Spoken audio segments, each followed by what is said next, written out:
Hi, everyone. Thanks so much for coming out. We'd love to learn more about you, so please enter the poll and we will get started in a few minutes. While we wait for you all to fill out the poll, I wanted to welcome you all to our Career Connections webinar series. This one specifically focusing on the media and entertainment industry, where we'll have 3 speakers who are RPAA alum talk through their experiences in the media and entertainment industry. We'll give you all a few more minutes to fill out the poll, and then we'll get started shortly. All right, so we will close the poll right now and share the results. It looks like the majority of you are curious about the media and entertainment industry, so you've come to the right place. So let's move forward with the presentation. So on today's agenda, we'll be talking through what is RPAA for those of you who are not familiar with it.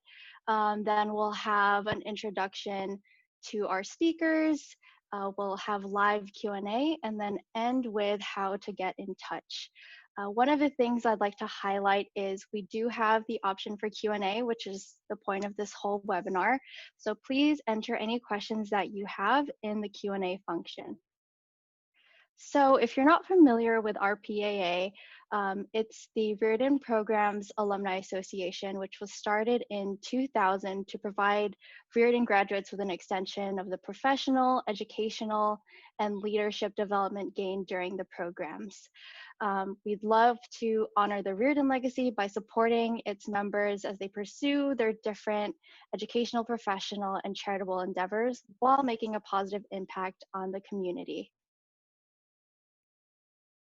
So in terms of our speakers today, we have myself. My name is Erin, and I am the VP of Alumni Relations here at RPAA. I'm also an MBA fellow, class of 2017, and I'd love to introduce you to our next panelist, which is Johnson Lightfoot.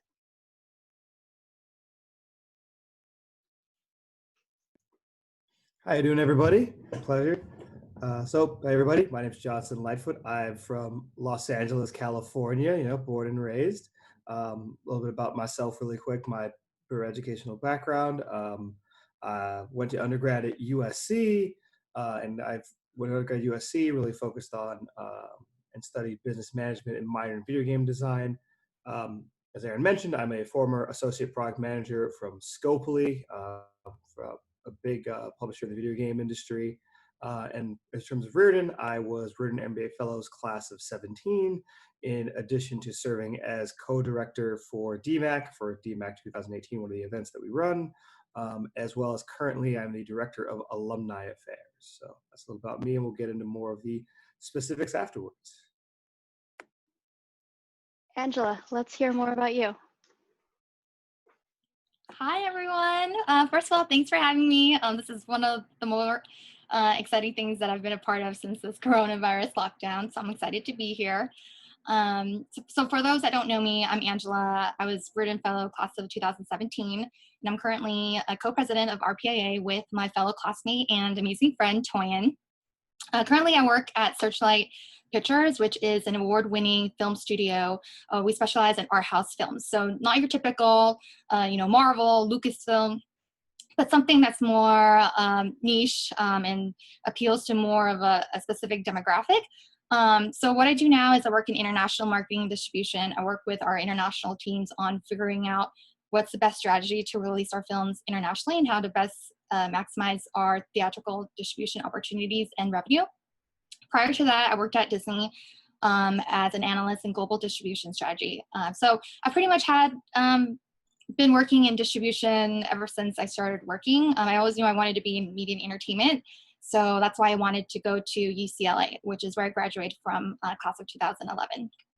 So I'm happy to be here and answer your questions as we go throughout this webinar. Thanks, Angela.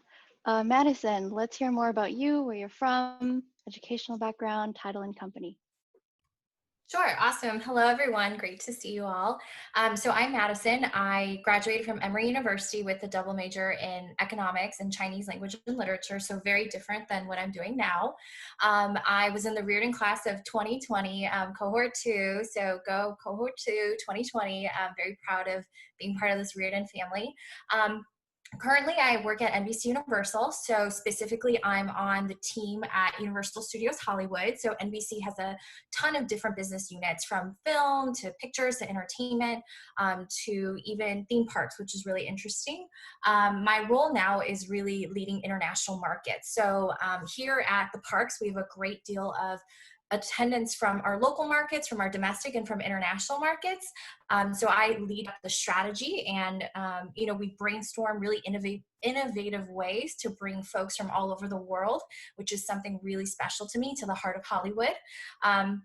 Before that, I was working on our VIP product, which is a state-of-the-art white glove type of premium product. So when you think about the theme park, you think about an annual pass for folks that are here locally, and then a regular general day pass, and then also our VIP treatment. And so my background is in Chinese and economics, so a little bit different than what I'm doing now, but excited to share more about how I got into media entertainment and answer any of your questions. Awesome. Thanks so much. So now to the fun question. Let's start with you, Angela. Have you learned anything new or picked up a new hobby during this shelter in place? You mentioned this is one of the more exciting things, so I'd like to hear more about what you've been up to. Well, I love cooking. So I've been cooking a lot of new recipes and growing tomatoes in the patio. So I feel like coronavirus has basically accelerated my path to becoming a grandma even quicker. But I think it's just so exciting to, grow your own food, and then, whatever recipes I'm using, I can just like go in like to my patio and just pick out fresh herbs. Because one of the most annoying things that bothered me about buying fresh herbs or like vegetables from the grocery store is that sometimes I don't need all the basil. I just want a little bit. And so I don't want to be spending $5 on this huge packet of basil and then not using most of it. And then I used to play the guitar when I was younger. So that's something that I've always wanted to pick up again. So I've been doing that. But yeah, just trying not to, get fat from all my cooking. Because unfortunately, there's no one to share all this food that I'm making. So I have to eat it all. Yes, I feel you on the basil struggle. It's like, what do I do with this after I made pesto? So Johnson, let's hear from you. What have you learned during this shelter in place, or any new hobbies you've picked up?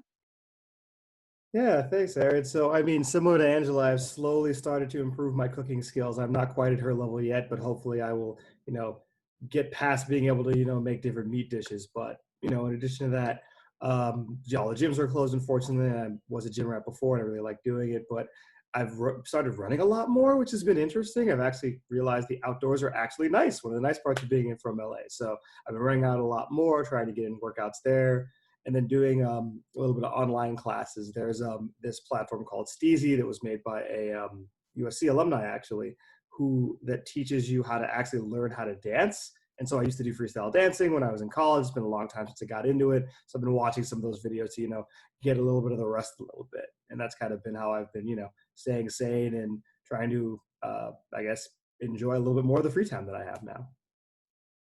That's awesome. Madison, what about you? Anything new from your end? Sure. I've learned that I should eat with Angela and dance and go to the gym with Johnson. Yes. So on my end, you can always count on me to watch TV. So I've been watching a ton of documentaries. So I am raised in Chicago, so very deeply proud of my Chicago roots and heritage. So The Last Dance with Michael Jordan on ESPN and the Chicago Bulls, amazing, like so inspirational. And learning about Phil Jackson and his leadership practices, I think, is just phenomenal. Michelle Obama on Becoming. I don't know if you all have seen that, but that was truly wonderful as well. And then there's this PBS documentary called Asian Americans, and I've learned so much about being Asian American and kind of the history of that. So I've been watching a lot of TV, which I guess is good considering I'm in this industry, but I think I could cook more and dance more. Yes, I'm totally with you on that one. So let's hear more about your day job. So in terms of your current role, what does a typical day look like? Madison, let's start with you. Sure. So a lot of my work is very much cross-functional. So working with sales, with finance, with consumer insights, and it's a lot of meetings to go over strategies cross-functionally or even within the marketing team. So when you're on the strategy side, you're really brokering ideas and you're leading and influencing across many different teams. So everyone really has to work together to approve of these new big ideas and execution and tactics. And so it's a lot about kind of persuading and sharing and presenting ideas and getting everyone's buy-in, and then making sure that the specific teams go out and execute these ideas. So whether it's a social media campaign and strategy, whether it's the sales team working with trade partners and tourism groups and helping us increase volume and attendance in sales, or it's working with finance to discover and to implement kind of a new ticket product or a new offer. On the strategy side, we're always in meetings and kind of brokering in, hey, consumer insights, what do you know about our Chinese guests that are visiting? What do you know about our local folks? Well, the local folks skew higher in the Latinx population and community. And then with the international, we see that, our top countries are China, Mexico, Canada, UK, Australia. What are the key insights there? So it's kind of really working with each of the teams to be better listeners and better sharers with each other of the knowledge that they're brokering and that they're learning day in and day out. So tons of meetings, tons of cross-functional work, and a lot of influencing, I would say. Very cool. Angela, what about you? What's your current role like, and what does a typical day look like for you? My typical day, I feel like there really isn't a typical day when you're working on the studio side. Since I'm working international marketing distribution, a lot of my role is similar to Madison, also working cross-functionally with our international markets, primarily with the different regions that our group covers, which is EMEA, LATAM, and APAC. So I'm constantly communicating with our regions, whether it's like the finance team, marketing teams, distribution teams, on what is our upcoming slate and what is the best way to release them in their local markets. Because unlike, those big tentpole films, our films are very specialized and they don't really perform well in all markets. So depending on what what product, what movie we're talking about, our distribution and marketing strategy will be completely different from something that we released a year ago. And given what's happened with the Disney Fox merger, that was definitely unprecedented. So a lot of my work this past year has been working with the international teams at Disney and figuring out what's the best process for us to work together moving forward, just because Searchlight films are so much different than your market of your Marvel, your Lucasfilms, and Disney Animation. And a lot of people that do work at Disney, they've even admitted that they're not familiar with specialized content, and so have really relied on myself and our team on kind of guiding them through like the best practices and like what to do when it comes to releasing our films in their territory. Very cool. I'm loving this like trend of how cross-functional all of you are. And Johnson, I'm sure you are too. Tell us more about your role at Scopely. Of course, Erin, and definitely jumping off from what Angela and Madison say, especially the games industry, it's a very cross-functional industry where everyone works on different pieces. And so for a little bit of context about Scopely, since it's probably not as well known as the other companies, Scopely is about an 800-person video game publisher that really specializes in licensed titles. So some of our titles that we have licensed, brands you've heard of, Star Trek, Fleet Command, that was one of the games that I worked on. We have Walking Dead, Yahtzee. We just actually launched Scrabble recently, and so that's kind of been making waves through the scene. And so what a product manager in the video game space does, specifically on the performance side, what I did, is we kind of are trying to optimize and improve our live operations. So what does that mean? So for video games, many of you have probably played one of the free-to-play games, say Candy Crush. You probably noticed that, oh, there's like a special event or something that's going on while you're playing for either a sale or extra turns, for example. That's basically was my day-to-day in the video game space, specifically on Star Trek. I was really tasked with designing and executing the different product strategy for any launches related to new content that would come through for the Star Trek Fleet Command property. So similar to what Angela was talking about in entertainment, the big thing is every day is different. None of them are the same. But the main thing that I really would spend most of my time doing would be planning and executing our large tentpole events, which were the events that would be all about driving content and trying to hit our revenue targets or engagement targets, i.e. how often players are actually engaging and playing with the game for the month. And so that would require me working very closely with our game design team to actually design the special events players would get that would reward them some rewards for reward X amount of rewards for Y amount of input, basically. At the same time, we would have to work with our marketing team and let them know, hey, we're doing a new, actually we can talk about this because it actually just happened, so we can talk about it now. We're doing a cross-promotion Borg event where we were actually Borgifying some of our characters. And so we had to work with our marketing team to let them know, hey, this tent pole is going to go out at the beginning of May. Let's make sure you guys work with Google and let them know, hey, we'd love platform featuring during this time to make sure we can get more users coming into the game. And so that's just one aspect of working in PMing games, but cross-functional and really just trying to influence others and really trying to make the best possible product for our players and make it enjoyable. Like that's really what gaming is all about. And that's what the performance team on Star Trek was really striving to always execute on. Very cool. Lots going on there. So just a reminder to all of our attendees, we do have the Q&A function. So please ask any questions, whether it's applicable to one or all three panelists, in the Q&A function. And so I noticed that in the poll, we did have a couple undergrad and grad students. And so one of the questions that we received from our Zoom registrants was how you got your start in this field. Angela, do you want to tell us more about how you got started in media and entertainment? Sure. Well, I always knew I wanted to work in media and entertainment, but I went to a high school where I grew up in Orange County and no one worked in media and entertainment. So I didn't really have a roadmap of what to do.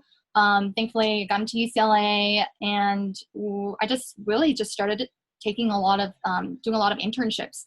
And that goes for, I think, any industry or field that you want to go into, like having those internships and practical experience while you're in college is such an invaluable experience. Not only do you get to figure out like what kind of things you like, what kind of things you don't like, but you're also building like a brand for yourself and kind of practicing, how to do certain things, how to build a brand in a safe space. Because when you're a student, everyone forgives you for so many things, but once you start working, there are things that you're expected to know. So regardless of whether you're an undergrad student or an MBA student, I just feel like having internships is one of the most invaluable experiences that you can get.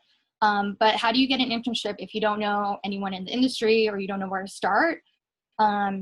Just definitely take advantage of all the career networking opportunities that your program offers. Network with people through LinkedIn. Now it's easier than ever. And also ask friends, like, hey, like, how did you like the internship that you just had and like ended? Like, are they still looking for an intern? Like, can you refer me? And that's actually how I got my first internship at Warner Brother Records. I used to intern in music. And it was always one person that introduced me to an internship. And then I met someone there who, introduced me and referred me to another one. So it's like a chain reaction. And I think most of my colleagues will agree that that's also how networking is, like once you start your career and advance your career. Very true.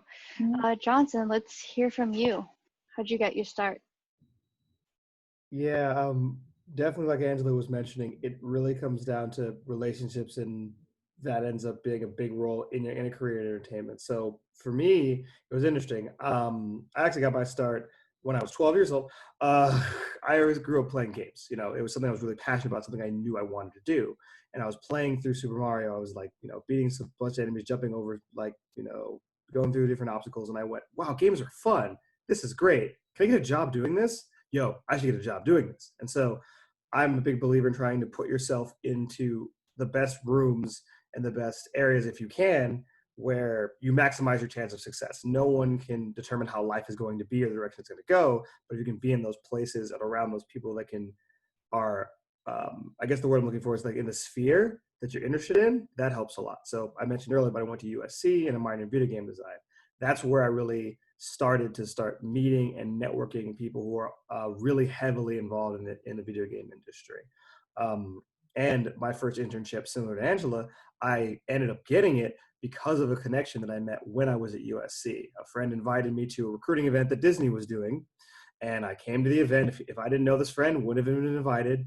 Met one of the recruiters there, chatted her up, let her know my interests. Then I graduated. 2 months later, saw an open posting and said, "Oh, I'd love the chance to apply for this. Any advice you could give?" Sent me to the recruiter that was recruiting for that, had a conversation, ended up getting that internship. And then this is probably true of the other entertainment sectors as well, but in the game space, once you speak the language, everything becomes easier. It's always a little bit tougher for somebody to give you a chance at working in the game space, regardless of education, background, whatever, until you have that one project. So I really think that networking is paramount. Like Angela was saying before, you have LinkedIn, you have your network, you have your resources. Really spend that time to branch out and meet different people who are in those interests. Like, don't be afraid to send that cold email to somebody who's like, "Oh, that person does product and games. I wonder what that's like." Because more often than not, you'll get a response, you'll build your network, and then you'll get different nuggets and advice you can use as you're building out your own career path. Awesome. Madison, you mentioned you were from Chicago. So how did you get your start in the industry? Yeah, great question. So I did grow up in Chicago, and then I went to school down south. So I went to school at Emory in Atlanta. And, you know, in high school, I was doing announcements. I picked Emory because I wanted to be Sanjay Gupta on TV and also a neurosurgeon, you know, just on the side. But so I went down the pre-med route. And so I was very lost as an undergrad and had no idea how to make it to LA from Chicago to Atlanta. People around me, no one was really looking at the entertainment space. My friends were all going to medical school, law school, or trying to be investment bankers or going through consulting. So very, very different. So I agree with what Angela and Johnson said about internships. And I want to share that just because if you don't get an opportunity to do an internship in the entertainment space doesn't mean you can't end up in it. So just for the record, my internships were, I was an ACT instructor and I ran an ACT tutoring company. I worked in derivatives trading soybean options. I was in compensation consulting for executive compensation. And then I worked at a startup accelerator where I did 3D printing and helped them launch their first 3D printing accelerator. So I've had many different lives, many different careers. And when I moved out to LA, I was running my own business. And then I went out and I worked for Service Titan, which is a tech company, one of the unicorns in LA, before transitioning and pivoting into entertainment. And so I'm so grateful for all these opportunities that I've had to switch jobs and switch industries, because when it came to entertainment, I had so many transferable skills. Earlier, we were talking about how we, you know, are always sitting in meetings and working cross-functionally. Well, many of these things, they don't go away. It doesn't matter what industry you're in. And I got the opportunity to learn that in different industries, and I brought that to the entertainment industry. But the way that I found my job at NBC was actually through a friend of a friend. So when I had moved to LA, you know, I was really looking to build up my friend group, and a friend happened to introduce me to her best friend. And her best friend was someone that I got to know, and I got to know her family. And when the time came and she was had openings on her team, you know, she thought of me immediately and wanted to share with me the opportunity, and you know, really it became a great opportunity for us to work together. And I went through the interview process. So I think, you know, every job that I've had has been through someone, through my Emory network, my undergrad network, or through friends of friends. And you never know where you're going to meet people, whether it's at the grocery store or through another friend. And I think it's just being very humble and being open to all the opportunities in front of you. Yeah, I love that. So this is a question for any of the three of you. Can you tell us more about the impact of COVID-19 on the industry? I can start. So from a theme park perspective, Disney and Universal have been deeply impacted. We've closed our parks since March. And, you know, it's for the reasons of health and safety, first and foremost. Disney Shanghai, I'm speaking for Disney in Shanghai, but Disney Shanghai has reopened in the past couple weeks. And from a theme park industry perspective, we've seen a lot of changes for social distancing. So 6 feet kind of tape measures in the queue, in the line, to make sure that folks are safe, increased sanitation. And so we see that parks are reopening. But in the meantime, we've noticed that all our frontline staff, they've been furloughed, unfortunately, because the park is closed and we are a revenue generating business. So that's from what I've heard in these meetings, it's been one of the hardest decisions that our leaders have had to make. And, I'm very grateful that this is a furlough and not a layoff, because there are opportunities to come back. When I look at the broader entertainment industry, it's such a difficult and sensitive time, as LA's bread and butter in this economy is our entertainment. And so I've heard many stories personally of friends and their loved ones who have been laid off during this difficult time. I think it's an incredible time to really find the courage to be vulnerable. There is no courage without vulnerability. And so reaching out to our networks, reaching out to our friends, reaching out to your friend's boyfriend or your friend's best friend and saying, hey, I'm struggling. I was furloughed, I was laid off. And I just, time and time again, I recognize there's just no courage if there's no vulnerability, and that we all have such big networks, and there's no shame in just reaching out to someone on LinkedIn, which is what Johnson talked about earlier. There's a lot that we can do. We don't have to be victim to COVID-19.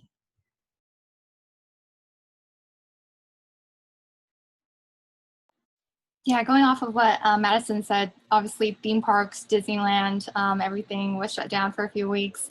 I work in the film business, so theaters have been shut down since mid-March. There are no movie theaters that are open, with the exception of drive-in movie theaters. But they're showing re-releases of classics, not upcoming films. So it's been very challenging working in the film industry right now. Everything's been shut down, production's been shut down, theaters are shut down, and no one really knows when we're going to be able to start back up. All eyes in the film industry is really looking at Tenet, which is Christopher Nolan's next film, which is scheduled to be released July 17th.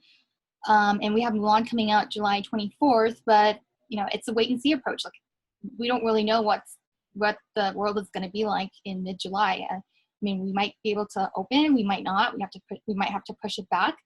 So it's been really challenging working in the film side, because everything's just in limbo. And especially for us at Searchlight, a lot of our films are we're award-winning studio. A lot of our films are in contention for awards. So for example, our next upcoming film, The French Dispatch, we're scheduled to release that in October, but given how everything's going right now, I don't know how realistic that is. All around the world, movie theaters have been closed. We had Germany, Italy starting to open back up. France isn't going to open up until June. So is UK, and those are our key major markets. And when they do open up, they're not going to be showing these tentpole films. They're going to be showing re-releases. For example, in South Korea, what they're doing in anticipation for the Christopher Nolan film is they're showing all his previous movies. So the whole Dark Knight series, Batman series. And in other markets, they're doing the same thing. They're slowly reopening, but they're not showing actual movies that were scheduled to be released. They're doing classics, re-releases, kind of test the market and see if people are still showing up. But really, I don't think things are going to go back to normal until next year. So that it doesn't look promising on the film side, but we'll see what happens. Hopefully, everyone thinks that Christopher Nolan, if anyone's going to be able to do it, it's going to be him that will be able to revive the film industry. But it's a wait and see approach. Yeah, so at least in terms of the games industry, it's actually a little bit of a different story. COVID has affected the industry, but in a much, much different way.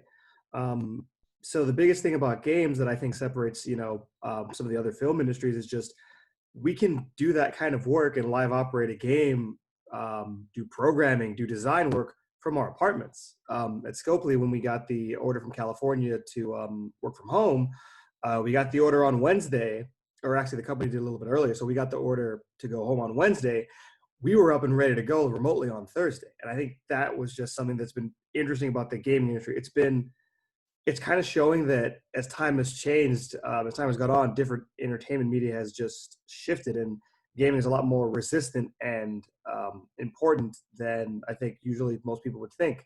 The biggest thing just being that it's just unfortunate the other industries are being affected, but you can't go film a production right now in person, but you can program a game, you can develop, design, and collaborate across borders, even from different rooms, and that's just one of the big things. I was looking just at some stats, and one of the things that really stood out to me was Animal Crossing, which is a game probably most of you have heard of. It's one of Nintendo's biggest sellers ever in the franchise. So this game is the biggest seller on franchise, and it sold 13 million units, 50% of them being digital because you can download the games digitally. In the mobile game space, engagement was up across all games, regardless of genre, 62%, and spend was up about 32%. And I use these to kind of just illustrate that different mediums and different are going to be affected differently with this COVID thing. And the nice thing about games doing well is that a lot of firms and companies are hiring. So like Madison was saying, right, if you guys are looking for work, if you're figuring out next steps and things, reach out to people in the game space. Like I know Scopely is actively hiring. So are many of the games industry companies right now because of what's going on with COVID. We want to be able to give people a safe space to actually play games, to enjoy themselves and get through this honestly challenging time. And so people can have a game that they play through that, gives them a little bit of escapism and helps them relax and calm down with everything going on, then, it's something that, I'm happy to be part of that industry. I really am. Awesome. All right, let's move to one of the questions we've received from our audience members, which is, what are some of the common misconceptions about the media and entertainment industry? I can start. I think when I meet a lot of interns and I meet a lot of folks that do informational interviews, they think that they need to specifically go to, USC and study something specifically related to entertainment. But I think it's great to have that industry knowledge. Don't get me wrong. However, functional expertise is just as important. A lot of my work day in and day out is very much focusing on data and data-driven storytelling. So, what can you kind of piece together with a data set, and what trends can you identify, and how can you help use this data to shape and move forward the business? And how does this impact your strategies and perhaps the tactics that we've chosen to go down? And I think this skill set is invaluable in any industry, to be honest, but especially in this industry. We're always pivoting, we're constantly reevaluating what we're doing and making new decisions in a very timely fashion. And so I think having strong quantitative skills, whether it's in economics or in statistics or mathematics, or in any of the different interdisciplinary majors is quite advantageous.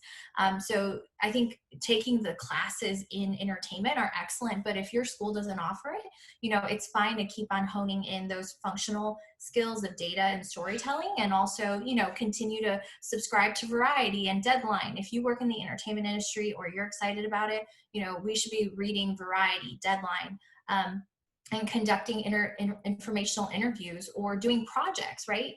On NBC, on Scopely, on Fox, on Disney, and really finding ways to engage with folks that work there, even if you can't take a class on it. There's so many different ways to be creative and be resourceful. I'll go next. So growing up, I was always told that people in media and entertainment were backstabbers. I feel like you probably will see backstabbers in every industry, no matter where you go. But some of the nicest people I've met are in media and entertainment. And so if that's something you've been wanting to do, and that's the reputation that you've heard, I would encourage you to, disregard that and just, work on being in the industry. Because at the end of the day, like everyone that works in media and entertainment, we all love storytelling. We all love movies, TV shows, music. And I feel like when you have a group of people who have like the same passions, like it doesn't really, not that it doesn't matter, but, you shouldn't let someone, stop you from like pursuing your passions if that's one of the reasons that's stopping you, because there's going to be like mean and bad people everywhere. So you just have to learn how to manage them and stay away from them if possible.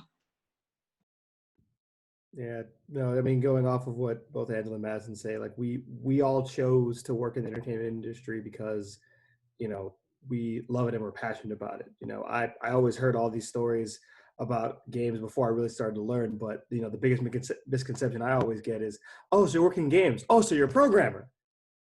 No, I work in product. There's also business roles. There's also designers, artists. There's so many different people from different backgrounds, different stories, and the way that we all work in the industry is just so unique and interesting. It really is, you know, a lot of work. That's the funny thing. Like you hear people say, "Oh, you just sit in there and you play games all day." I'm like, yes, I do play a lot of games, but then I break them down. I read blogs like Madison was saying. I look at Deconstructor of Fun. I listen to how they're breaking down Clash of Clans. They talk about why Candy Crush and other games make money. Like games is a fun business, and we love the work we do. The people there will be some of the most passionate people you've met, and our industry is small. So one of the benefits is most people tend to be a little on the friendlier side because you never know when you're going to run into somebody else that you've worked for. It happens very, very often in our space. You know, all that really just to say, you know, if you really do want to pursue, you know, games, film, TV, whatever you want to do, if you want to do entertainment, like be passionate about it, be adamant about that, talk to people who are in the space doing what you want to do and have those conversations and get resources from them. And that's how you're going to, you know, break into this industry and really see for yourself what it's like, you know? Yes, all very true. And I really appreciate you all being very candid about that. So let's get to the tough questions. As a minority professional, what challenges have you faced during your career? I'll go first. My first job out of college was at Disney, and some of the feedback that I got when I first started my career is that I was too bubbly, and that was making me seem like, I was really green and really young and people weren't taking me seriously. I sometimes still get that feedback even in my current job as a manager, only because, I am really bubbly. I'm sure you can probably see through this webinar. But at the same time, the advice that I've also received is that, you shouldn't change who you are to fit your environment. So what I've done is I've really just tried to work on being more poised and having more some of that executive presence at work without forgetting like who I am, because you want to be authentic in the workplace, still be you, but still have that executive presence and professionalism and have people like take you seriously, and that so that they believe like, yes, like I deserve a seat at the table, I have great ideas, like my contribution should be valued. For being at Searchlight, I will say that sometimes it is a little bit difficult being a minority, only because there aren't that many people that look like me at work, and at the same time, it's interesting because I'm working on films that I might not necessarily relate to, and when I see our slate, so Searchlight has been around for 25 years, and when I watch that sizzle reel of all the movies that we've done, highlighting the past 25 years, it kind of struck me like, wow, like there is really any diverse stories that we've been sharing. So hopefully within the next few years, we'll see like some changes. We made some more like hires in the production development team. So hopefully I'll see more stories that, I can relate to, and more of my other colleagues can relate to as well. Yeah, I'll chime in just for a little bit on this one. So one of the things about the games industry is over time it has gotten more diverse. It is still not to where I think it should be, and it's being candidly. But the thing I will say that I appreciate at Scopely and Activision and other companies like that, I never felt alien. Maybe it might be because I was a nerd. I grew up playing games, so I could speak that kind of language. But it's both companies, it really was based a lot on the results and things you could drive. And people were, I never felt once that my voice wasn't heard. I never felt once that, I had to adjust how I approached a situation or anything based on my background or the subject matter or any of those situations, right? But because of that, it was so, Scopely was really about high performers performing and really giving you the resources to make those kinds of decisions and changes. I see that more often in certain game companies. I see that more often stand up. I will say that I wish there were more African Americans that look like me at Scopely. There were much less than they should be. But for games, it's very much, you can find your own kind of people, and you can work with your team, and you can find that level of understanding authenticity, and you caring about the players, you caring about the consumers, you wanting to be the best you can on your team. And I think Scopely was really good at that. So that's kind of what I wanted to say about that. Like, for minority side of stuff, they definitely have to work a little bit more on more diverse candidates with different opinions. But I never thought that anyone was questioning my opinion or coming at it from, that doesn't really make sense. Let's not do that. Like, everyone's opinion on our team was heard regardless of our backgrounds. I really appreciate this question. I think it's not always roses and sunshine in our careers, and we don't get to talk enough about our challenges or failures. I think for me personally, it's been a huge lesson of imposter syndrome and learning how to navigate and deal with that. I think switching from industry to industry and role to role, I'm kind of brand new and I'm fresh and I'm learning everything from the beginning, although moving up seniority in each role. And so for me, it's recognizing that I can do it. I can learn, I have the resources, I know how to ask the questions. And I think that self-confidence piece is really, really important. And, that you have to earn on your own, right? You can't buy that with money. You can't get that anywhere else, but you really have to earn that on your own and work at that. I think something else is making sure that my voice is heard. That's been difficult at times. Eastern culture and Western culture, it's two very different regards. So having that cultural and emotional intelligence is really important, and having grace and compassion for yourself, and knowing, hey, at home, I am raised to respect my elders, keep some of my louder opinions to myself, and perhaps not talk back. But at work, my performance review is evaluated on the fact that I can say yes and I can say no but and really share those ideas and give constructive criticism. So I think for years I went through recognizing, wait, why am I not moving up as fast as John Smith or Zoe Smith, and I'm just realizing that it's two very different types of voices that need to be in the room, in an Eastern home with my family, and then in the workplace. And I think, besides the notion of East versus West, I've heard this with many different folks, right? Whether they're women or minorities, that really finding our voice and sitting at the table and knowing that we belong at the table, and that a seat is for us at the table, quite frankly, and that when we're at the table, we can amplify each other's voices, just like what we're doing at this webinar. Going back to Johnson's point, or adding on to what Angela said, making sure that we amplify each other, I think is really important. Yes, I love that. So one other question we got from the audience was, how is the work-life balance in this industry?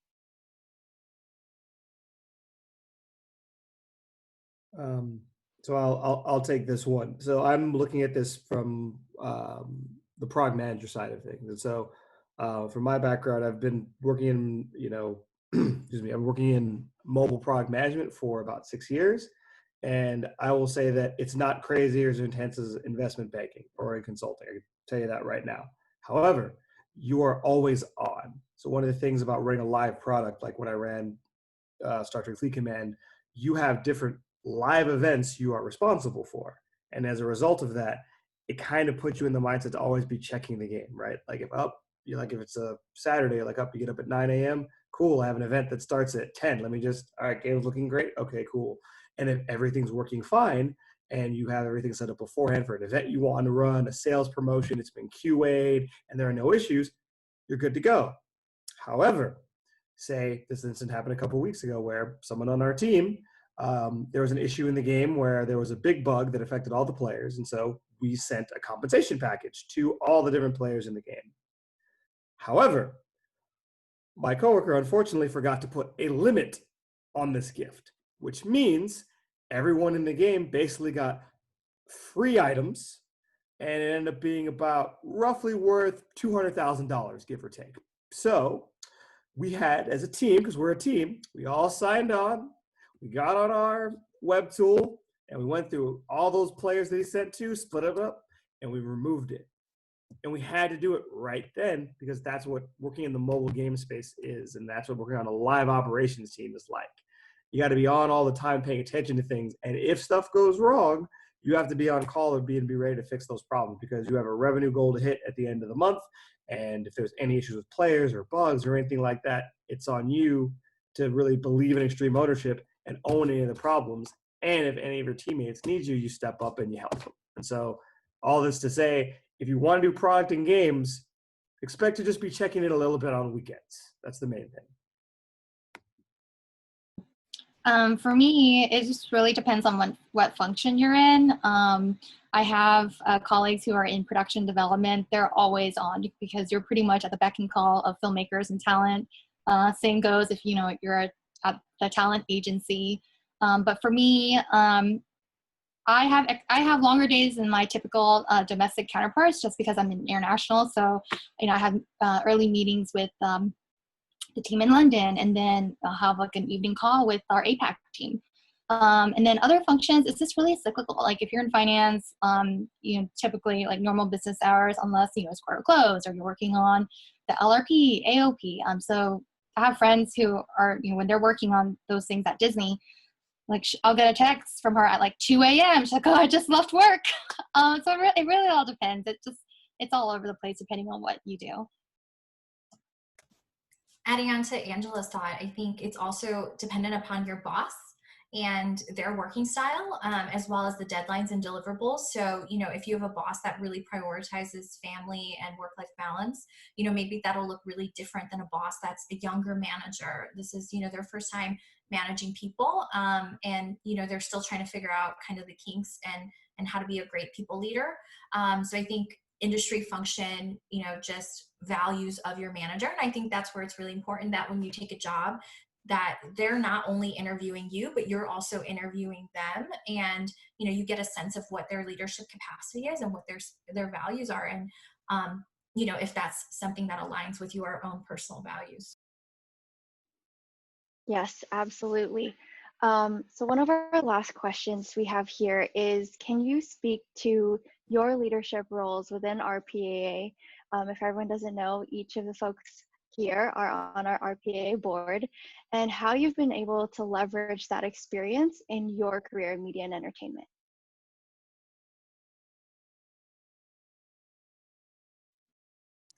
So I can go first. I'm relatively newer. So I was in the MBA Fellows class within the Riordan program this year, so 2020. And I was the co-alumni director. So had a really great opportunity to engage with different alums in the industry. So I would search on LinkedIn and I would see whoever, was Riordan, and I would ask around, everyone knows someone. So, when you talk to people, you can say, hey, it was great chatting with you, so-and-so, is there anyone else that you recommend that I connect with that's maybe part of the Riordan family, or, that's someone that I should know in the industry? And people usually know a person or a handful of people, one or two people that they might be comfortable introducing you to. And so, that's been a great way for me to meet folks while in the Riordan program. I graduated from the program this May and took on an opportunity to serve as the director of programming for RPAA, so the Alumni Association, where I've had the great pleasure and joy to talk to Erin and Toyin and Johnson and Angela and Claudia and a number of different folks on the board, and also taken up a leadership position to run DMAC. So DMAC is our Diversity MBA Admissions Conference. And we've held it for a number of years, and this year it's going to be virtual, so please tell all your friends. Every year folks usually fly in to California, to Los Angeles, but this year it's virtual. We're really, really excited about this. And so as I've been planning DMAC, I've been looking through our Riordan Programs alumni Slack channel and also on LinkedIn, and just, trying to connect with folks that have really interesting job titles and just have really interesting backgrounds. I think there's just a great opportunity to just ping people that you find to be fascinating. And, everyone's at home or, going out hiking for an hour or two, and, they'll be back. But for the most part, everyone is in front of their computers. And I think, we have such a great diverse group of folks. And for the most part, I'd say probably 9 out of 10, everyone has been so willing to respond to my messages and just excited to connect because they're part of the Riordan family, and they know what it's like, being in a position where you're curious about learning new things. So I invite you all to connect with Riordan folks, ask them about their experience in the program if you're not yet in the Riordan program, and also, continue to connect with folks. I can go next. So I've been part of RPAA for quite some time now. I started off as a mentor for SBA, which is our high school mentorship program. And just being a part of that and leading the class sessions, I feel like that definitely has made me a better manager. I currently manage a coordinator at work, and having that experience volunteering for SBA has definitely made me a better manager when it comes to managing my coordinator, just because before that I never managed anyone or managed a team. But this past few months, we hired an intern and successfully converted her to a coordinator, a new position on our team. So, that SBA experience really helped. And then throughout the last few years, I've held various leadership roles within RPA. And aside from becoming friends and meeting wonderful people on the board and building lasting relationships, it's really increased my confidence at work. Before then, I didn't really like speaking up. It's kind of like, the nerdy analyst behind the computer working in those Excel models, but I never really speak up in meetings. But I've noticed that ever since taking on more leadership roles within RPA, I've definitely stepped up my game at work. So I think, volunteering for something and being a part of the leadership board, whether it's RPA or something else, is definitely a great opportunity for you to practice those leadership skills in a safe setting. If you are kind of hesitant about doing so at work, because whether you're not given opportunities to, or, you don't want to feel like you're looking stupid. So yeah, practicing in a safe environment. And, slowly but surely, you'll build the confidence, and that will translate to your workplace. Yeah, a lot of the good sentiments that Angela and Madison have been said, echoed really with me the same. For me, I was Braden-Feld's class of 17, and after all it was all said and done, Riordan really kind of felt like a family. I felt like I could totally be myself, and I could be, comfortable exploring new things. Is what led me to wanting to be co-director of logistics the next year for DMAC that Madison will now be running this year, actually.